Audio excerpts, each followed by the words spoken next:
ইতিমধ্যে বিভিন্ন দেশের রাষ্ট্রপ্রধান ও আধিকারিকদের সঙ্গে সাক্ষাতে ইতালির প্রধানমন্ত্রী জর্জিয়া মেলোনির কানের যে ঝুমকো দেখা যাচ্ছে সেটা নাকি আমাদের মোদিজির দেওয়া গিফট।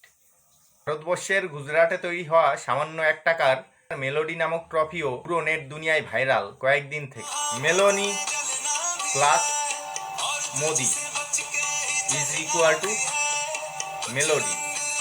এখন থেকে মেলোডি সামান্য একটা ট্রফি না, ইন্টারন্যাশনাল ডিপ্লোম্যাসির অংশ হয়ে গিয়েছে। মোদিজি ভারতের প্রসিদ্ধ মেলোডি ট্রফি গিফট করলেন ইতালির প্রধানমন্ত্রী জর্জিয়া মেলোনিকে।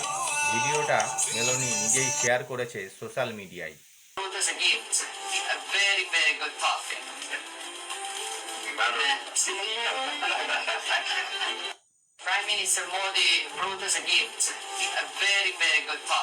এই ভিডিওতে মোদি ও মেলোনির সাথে রয়েছে melody trophy packet.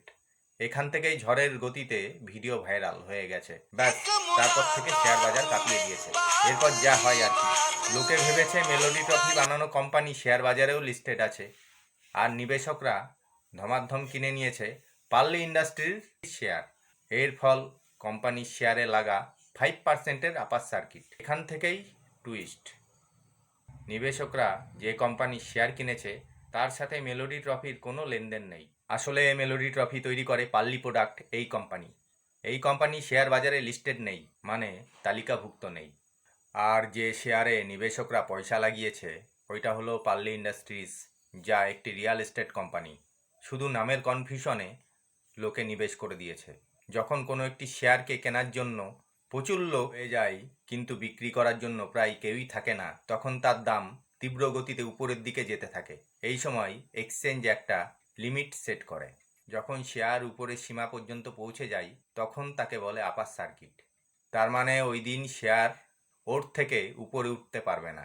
Parli industry এই বিষয়ে এখনও কিছু বলিনি, কিন্তু পার্লি প্রোডাক্টস পোস্ট করে মোদিজিকে ধন্যবাদ জানিয়েছে। তো সব কিছু জানার পর, বলার পর আপনারা এটা বুঝতে পারলেন তো যে কাউকে দামি গিফট দিলে কিছু হয় না। যারা সোনা গয়না অথবা দামি কোনো জিনিস গিফট করেন, বিশেষ করে প্রেমিক প্রেমিকারা কিংবা সেই সব মানুষ যারা নিজেদেরকে হাই সোসাইটির মনে করে, নিজেদেরকে অন্য সবার থেকে উঁচু দেখানোর জন্য যে আমি অন্যদের থেকে দামি গিফট এনেছি, সে বড়লোক হোক, গরিব লোক হোক কিংবা মধ্যবিত্ত হোক, আমি সকল শ্রেণীর মানুষদেরই বলছি, নিজের দেশের তৈরি 1 টাকার ট্রফিকে অন্য দেশের সামনে প্রেজেন্ট করা এবং কোনো রকম সংকোচ বোধ না করে সারা দুনিয়ার সামনে মেলোডি গিফট দিয়ে মেলোনিকে খুশি করা, এইটা মোদিজিই পারেন। এই সব সিম্পলিসিটির জন্যই বিজেপিতে আমি শুধুমাত্র মোদিজিরই ভক্ত। এই জন্য কথাই আছে, মোদি হে তো সব মুমকিন হ্যায়। ভালো থাকবেন, আবার দেখা হবে।